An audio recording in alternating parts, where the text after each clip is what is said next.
it's hard for me to explain because I don't know how it ever feels to, for my school to be torn to pieces and walls be just thrown, and but it was just breathtaking. It was scary kind of, but it's just hard to think that those kids don't. I mean, that's what they have to. That's what they saw, and that's how most of their houses are. It's not fun. It's not.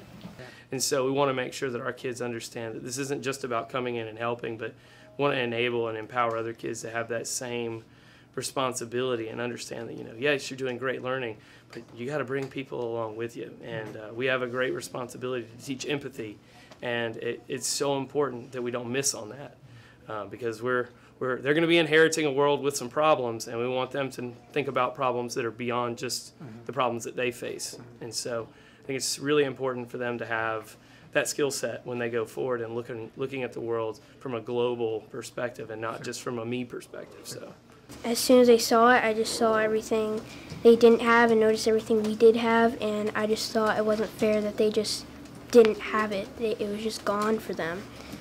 And so that made me want to give back to them. That's what we want to do. Great. Is we want to build that piece so that when these kids become adults, they're used to helping each other. What do you remember Luke telling you on how to make you feel? He told us what it looked like, and he was he described it really well, and it kind of just made me picture it in my mind. Even though I hadn't seen it yet, it just kind of made me think about it. And he described it as being like you opened the door and it was just a whole wall had just fallen, and it was crazy. I was like, how can that even happen? And I couldn't even believe it.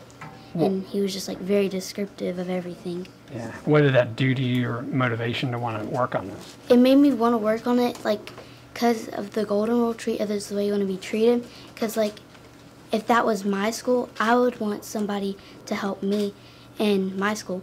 And it just made me want to go more, because I love kids in general, and just wanting to help them and picturing what it was like. Yeah. It just made me. That's great. Yeah.